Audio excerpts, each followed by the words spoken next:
One event, one conversation, one ask may be all that's standing between you and the success that you've always dreamed of for yourself and for your community. But when that golden opportunity comes, will you be prepared? My next guest, Naza Shelley, is someone who has turned those opportunities into $1 million investment in her company. And she's one of a very small group of minority female-owned businesses who has secured venture capital for her company. Learn how she did it on this episode of Passion and Profits.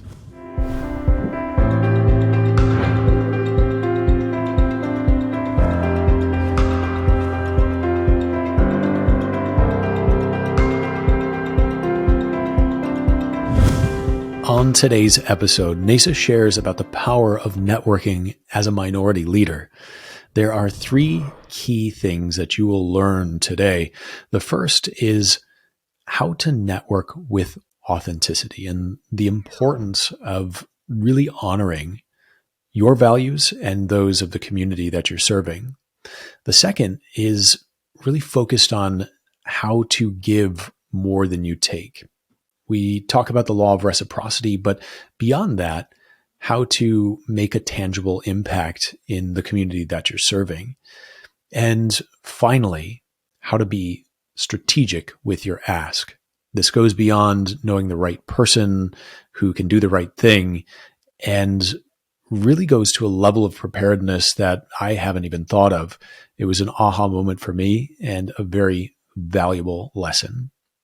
Naza Shelley is the co-founder of CarpeDM Dating, a matchmaking service for Black women and for those who want to have meaningful relationships with them. She's a lawyer turned entrepreneur who has found some fantastic success with her business, and she talks about her journey and what it took to get there on today's episode. Hey, Naza, how are you? Hi, I'm doing good. How are you? So good to see your face. Last time I saw you, we were in Los Angeles hanging out. It was beautiful and sunny. I know. Private Man, mansions and pools. it was good times. We were living large. Since then, you have done some incredible things with your business. Can you fill our listeners in on your company and just this amazing journey that you've been on?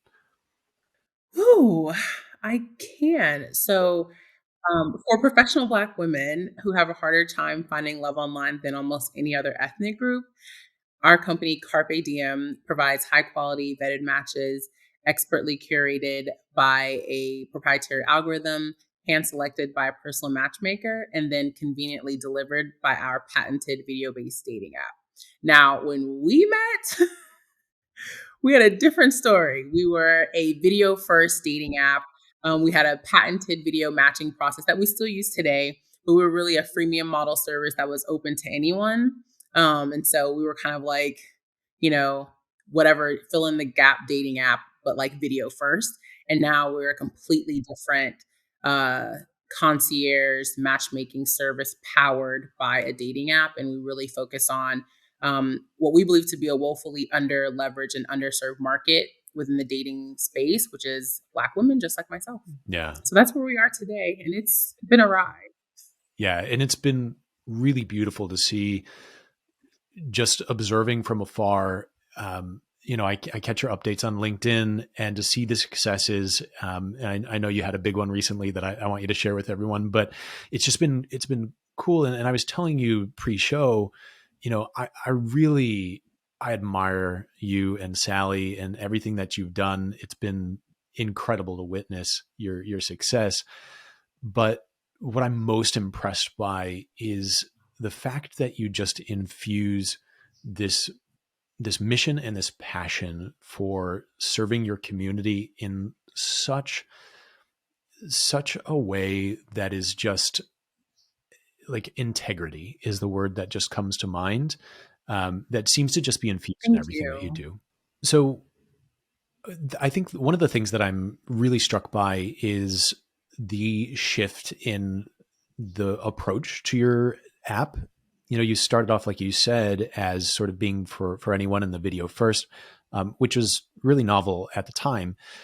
And now you're exclusively focused on serving Black women. And I'm really just curious what led to that process, or what was the process of getting to this point of saying, no, we need to serve this very specific underserved demographic. I would have to say a lot of it is just driven by product market fit for the founder, like founder fit. Like, I mean, the idea to start a dating company really came from my personal frustration trying to find love online. And, fast forward a year or so later after we initially met, we were entering COVID. And our existing app was doing pretty good. It was a freemium model service, but we really wanted to figure out, okay, what's next? Like, so we know that people will use video chat. COVID helped prove that out as well. But like, what does an entire service look like, and who are we going to be most passionate about serving? And so we realized that we didn't want to create another dating app that was just like dating apps on the market.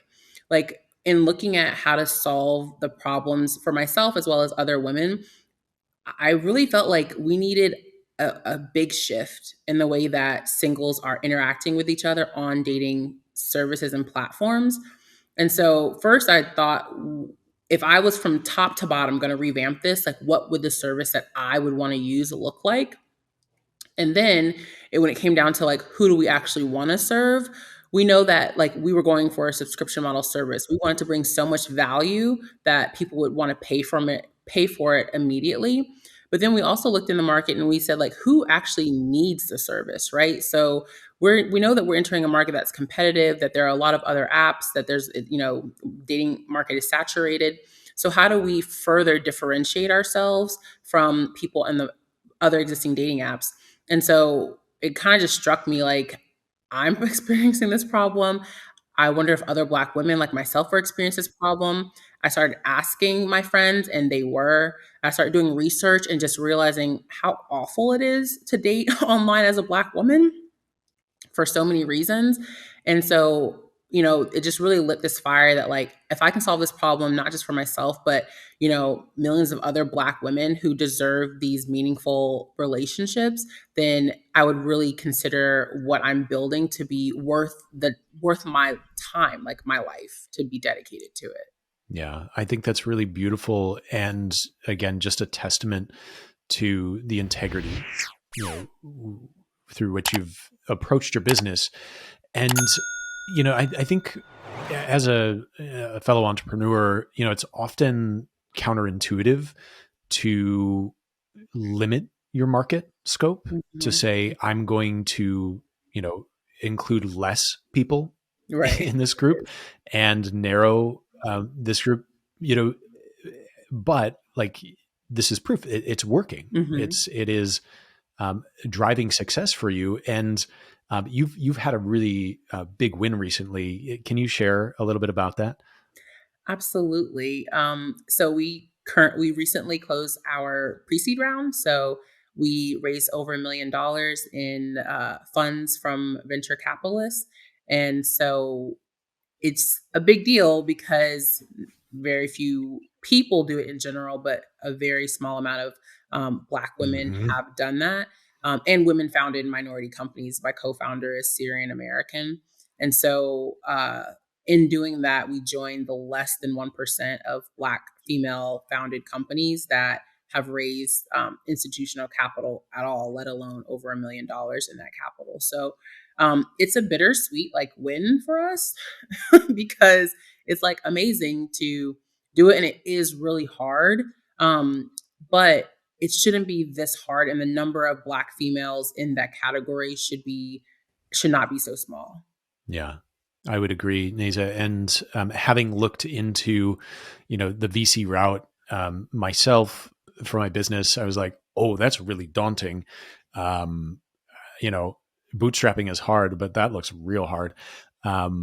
But I would imagine, the obstacles that you face, are just so much greater. And I can't comprehend it because I've not had that experience. Right, I come from a completely different, um, you know, place of privilege where I've never experienced that. Um, and so I think what I'm really interested in digging into is like the success is fantastic and it's amazing. Um, what I think is really fascinating is the how. And I think for our listeners, that's what I really want to share with them today is, how did you make that work? What was the secret formula to gain the success? And you shared a little bit about the fact that networking and doing so very strategically has been a big part of that. Can you share a little bit about that approach and sort of how you started down this path of being able to make connections that resulted in $1 million investment? Mhm. Yeah, so many points and threads to pull on there. So, absolute first and foremost, to anybody listening, Jacob, your first point that it's daunting is true and it's not for everyone, right? So, anyone who's starting a business and you're an entrepreneur, if you're able to just get to revenue and grow your business, like you can do it that way, right? And there's nothing wrong with not having to raise capital. If you have a big idea and it takes a lot of funding to kind of grow that idea and get it out the door, then that makes potentially VC like a good route for you to go. But don't think that Yeah. like doing it the old fashioned business model way is a bad idea either. When it comes to networking, I always tell people that, your network is akin to your net worth, right?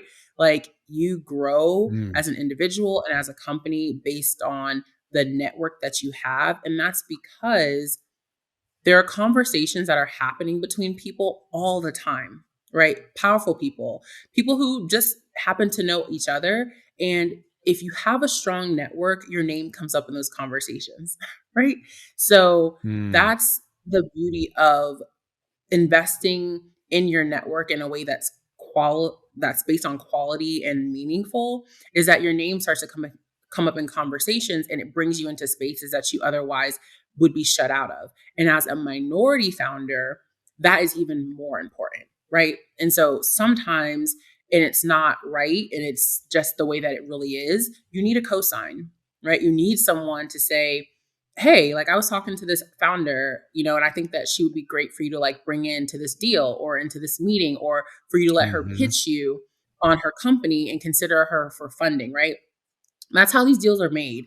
It's not by like, just sending a cold email. It's because investors love a warm lead. They love a lead from somebody else that they trust, that they, trust their judgment. And that's how you get those meetings and get into those spaces.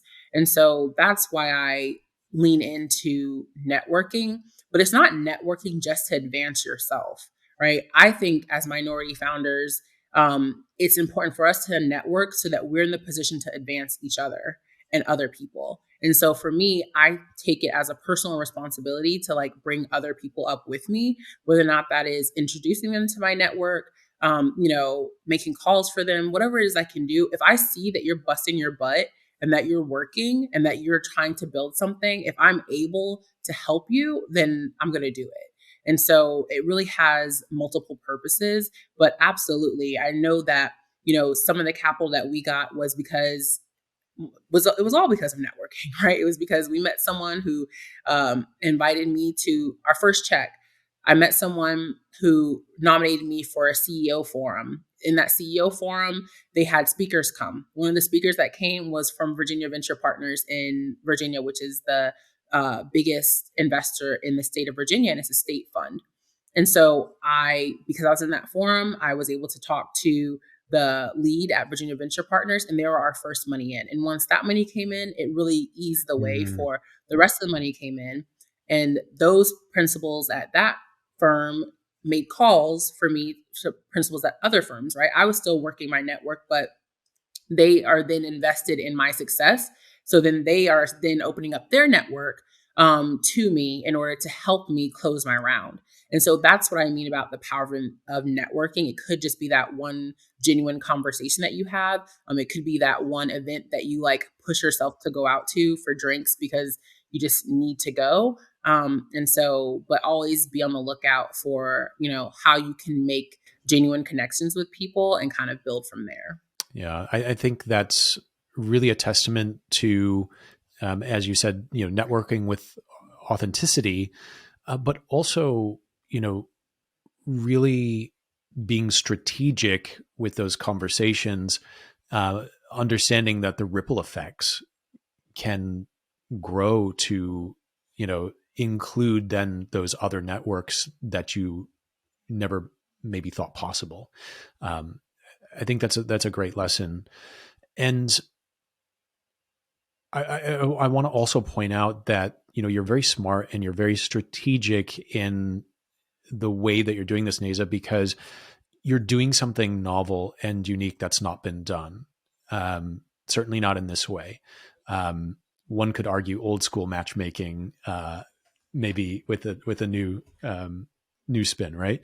But I think going in and having your knowing who you're serving, having your pitch down, being able to, present that in elevator form or in long form, any given, like I see it on your socials and your messaging is consistent, it's clear. And, every single time I see CarpeDM pop up or I see you pop up or Sally pop up, it is like, I know exactly what you're communicating. And that again, it's really Um, admirable. Um, and it's challenging to do. You make it look effortless, but being on the other side and knowing the hustle to network, making it look effortless and like you are sort of floating through this process takes an incredible amount of skill.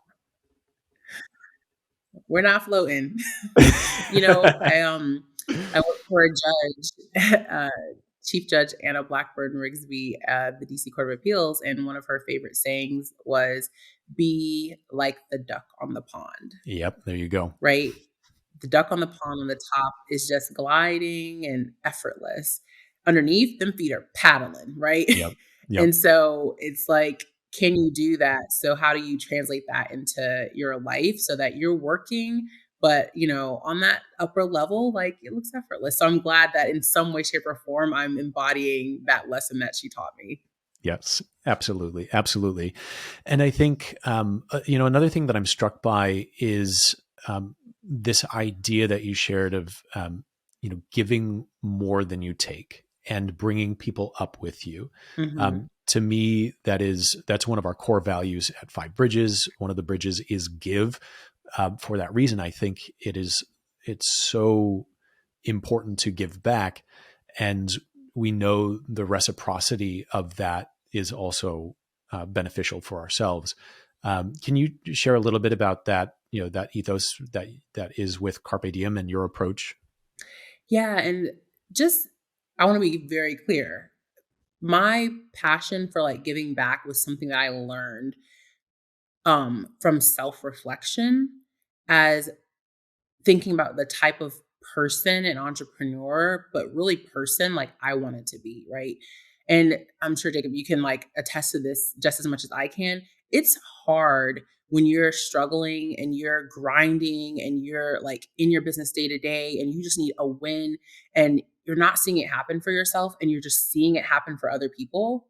So you see them winning, you see them getting the awards, you see them doing XYZ, you see them getting the acting gigs, right? And you're like, what am I not doing right? Like, you know what I'm saying? And so in that situation, which every entrepreneur is probably going to have those feelings, I feel like you have two paths, right? You can become kind of bitter and kind of jaded, and then you can get like into a hoard mentality, right? Where every opportunity that comes to you, like you hoard your resources because you had to work so hard to get them. You hoard your network. You don't want to tell anybody about anything that's going on. You're applying to a pitch competition, so you're not going to tell anybody else about the pitch competition because you don't want them to apply. Or you could have the mentality of what's meant to be for you, no one can take, right? And so you just give freely, you applaud other people's wins, you share your resources, and you move in this space with genuine intention and happiness for other people. I was in a space in a time where I was not in the giving, I was in the hoarding mentality. And I realized that I wasn't happy, right? And I didn't like being that type of person. And that's not the type of person I wanted to be. I feel like there's so much, right? Like the world is in some extent so abundant. And so there's space for everyone to win. And I changed my mentality and my mindset. And now I operate as someone who tries to give in any situation that I'm able to. So that's just a little bit of background about that. Like how that kind of feeds into Carpe Diem, we can get into a little bit more if you'd like.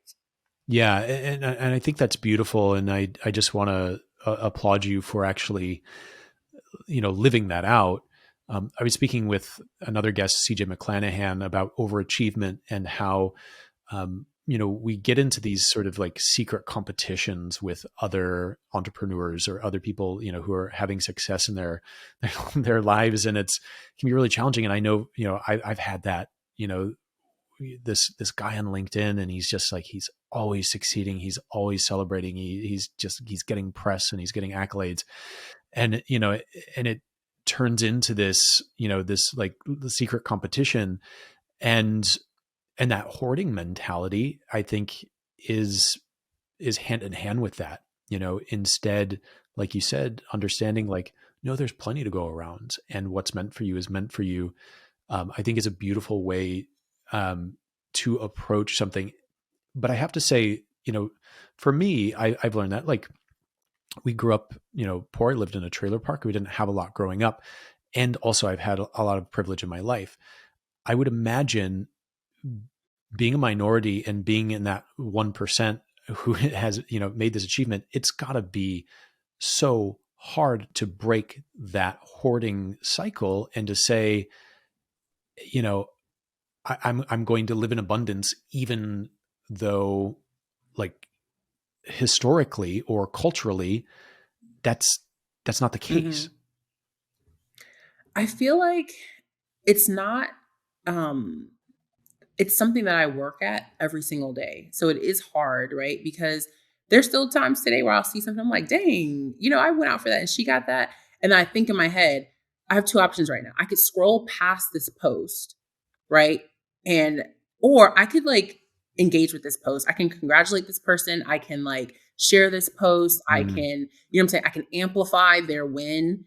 And I the feeling doesn't go away, right? It's the reaction to the feeling. Like, yeah. do you lean into it or do you lean away from it and like into the person that you want to be and the person that you would want other people to show up for you? And I think that in leaning into a mindset of giving, celebrating, and amplifying other people, I have received in return more than I've given, right? When it comes to people reaching out to me and congratulating me Mm, and sharing our messaging and voting for us when I reach out to them to vote for us and just doing things off the strength of a simple ask, which is to me, I feel like the most valuable thing anybody has is their time, and no one has to do anything for you ever, right? And so I think of that as the way that my energy that I put out into the world is like returned to me. And I feel like I get more honestly than I give, but I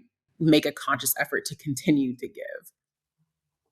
I think that's a really fantastic perspective, and I appreciate you having that.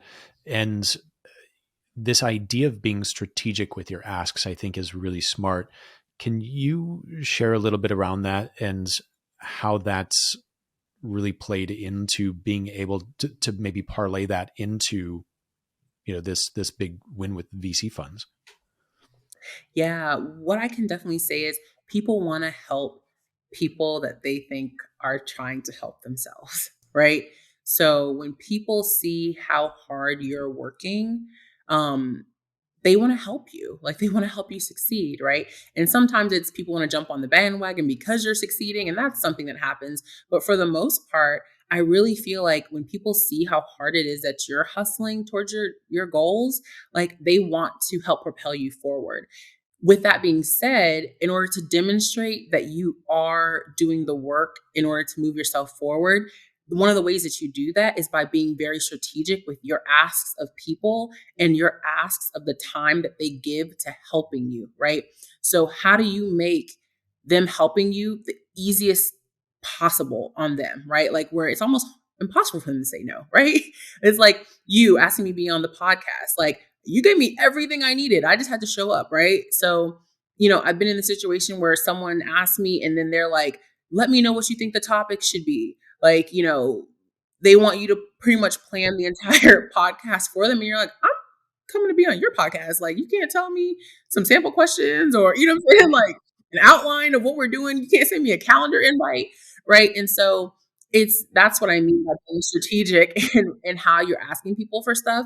You know, we all have very limited time. Like if you, from an investor standpoint, if you would like me to introduce you to investors, the ask isn't, Nisa, can you introduce me to investors that invest in XY vertical?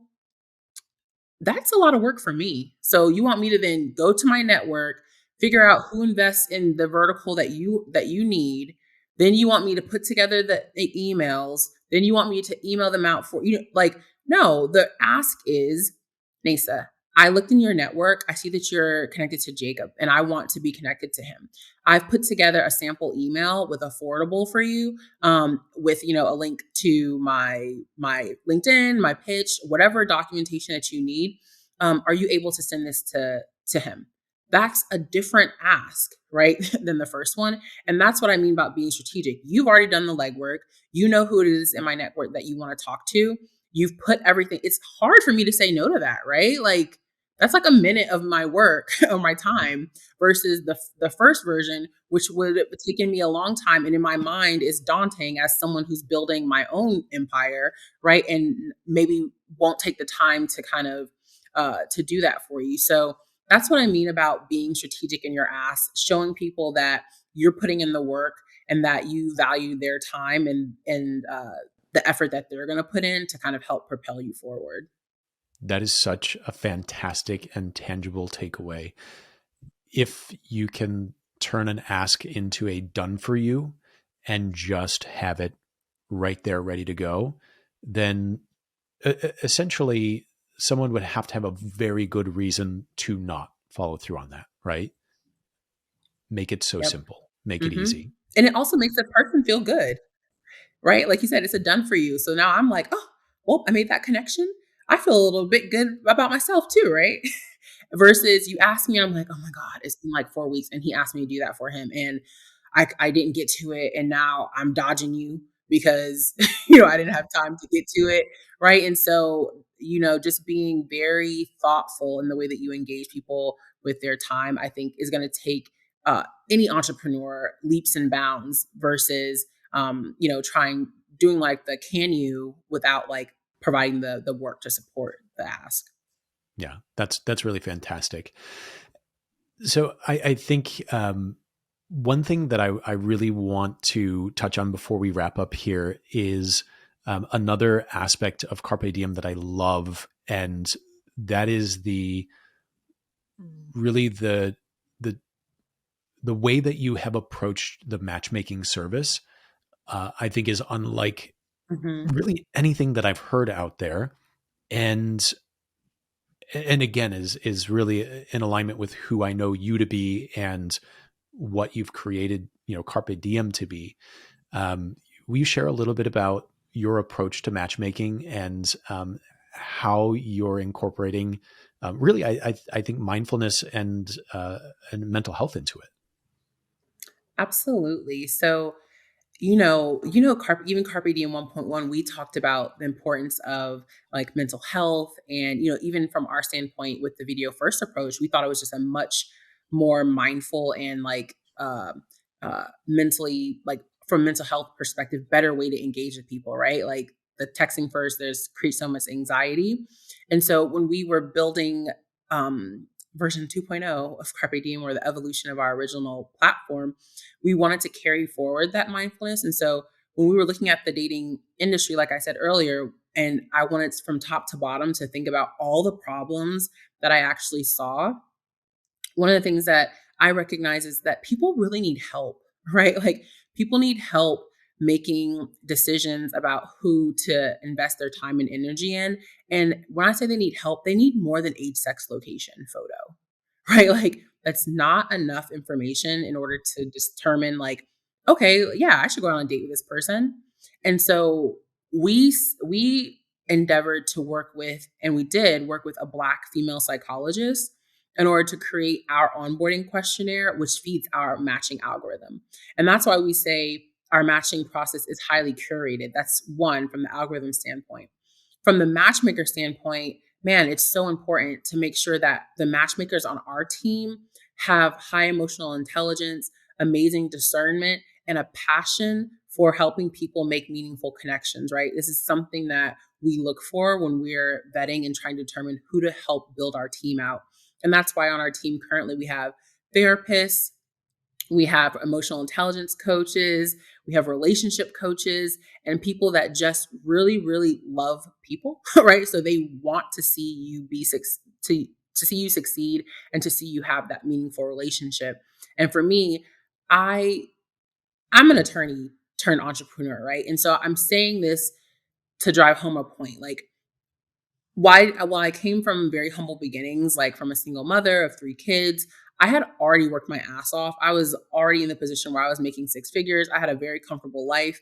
And so for me, in order to disrupt that, in order to put all my energy behind something like building a startup, which is just so hard, I knew that it had to be something that I was very passionate about and that I thought deserved like my life's work, right? And my life's effort, which is why we've been so thoughtful in the way that we're approaching matchmaking and engaging with our members, right? We have a mission at CarpeDM, and it's threefold, and it's something that like I try to keep at the front of my mind, 90 to 95% of the time. And that is to elevate Black women. I mean, the way that the world, the energy around Black women is, it needs to be changed, right? It needs to be improved. And I think that we deserve better. So we want a platform that does that. It's to help create generational wealth in the Black community through the creation of strong 2-parent or 2-income households. Like Black women, we're out here killing it. We're making money. We're doing the things that we need to do. But the fastest way to generational wealth is still to be coupled and have a 2-income household. And so the small part that we can play in helping our community overall is by helping build and create these meaningful relationships. And the last part of our mission is we say give Black or give back. And we do that by donating 5% I saw that of on the the site. I love it. Yeah, we do that by donating 5% of our subscription revenue to organizations doing amazing work in the community, because it's important to us that we're able to also point to other ways that we're helping the community. And so, all that being said, there's a lot of thought that goes into not only how we match people with our algorithm and how we employ matchmakers to engage with our members, but then also how we leverage what we're building to support and advance the community on a greater scale.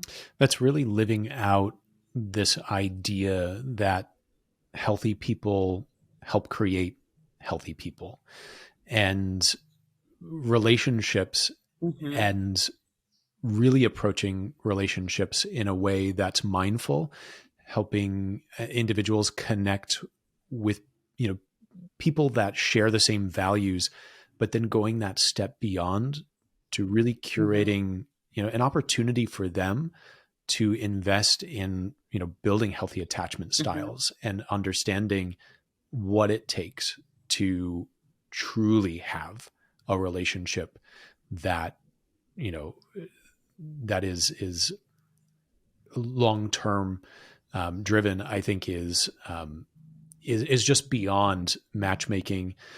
And I mean, I humbly suggest, you share with people that this is so much more than matchmaking. right? It's setting people up Mhm. for successful relationships and beyond. That's amazing. It's beautiful. Mhm. And, I'm just really, really very encouraged by how ready so many members of the community are for those healthy relationships. I'm a matchmaker. I meet members on our platform all the time when I'm interviewing people to join our community. And I cannot tell you how many times I've heard when we ask, like, if there's one thing that your partner must know about you for your relationship to be successful, what is that thing? How many times men and women say that I have done the work and I am doing the work on myself. And I need someone that is also doing the work and is interested in joining me on that journey. So whether or not that's they're in therapy, they've healed, the traumas of their past and they're working through that, they're being self-reflective. Um, they are really being intentional about it and they are looking for a counterpart that's going to match their intentionality.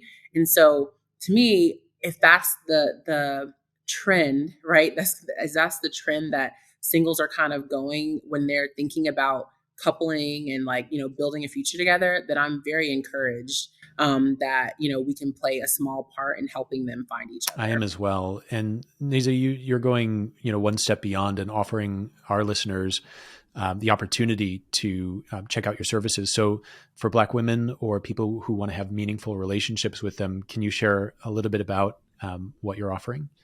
Absolutely. So for my good friend Jacob only, I mean, ride or die, you've been there. I really want to offer people who are listening to this program and who are interested in learning more about our service and potentially joining our community, 50% off discount of 6 months of our service. And you can use the code PassionProfit50. And that will give you the six months, half off of our 6 month subscription. So I'm excited to have people who I believe are listening to your podcast are intentional, and also doing the self work and also hopefully looking for their meaningful relationships. And so I would more than welcome them to apply to join our CarpeDM community. Oh, that's very generous. Thank you so much. And I know that people will love and appreciate that. So thank you. Naza Shelley, I really value your time and your expertise. Thank you for sharing it with me and with our community. Thanks for being here. Thank you so much for having me. It was beyond my pleasure. My number one takeaway from today's episode is when you are going to make an ask, you'd better be prepared. Have everything someone would need, any objections that you need to overcome, already thought of.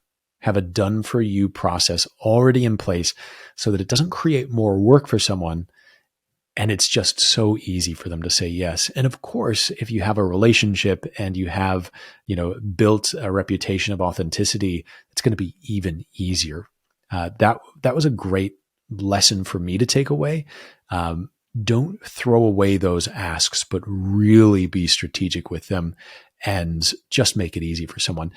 Another just personal thing that I want to share is when Naza was talking about this idea of, not just scrolling through a feed when something pops up that, brings up, jealousy or a sense of competition.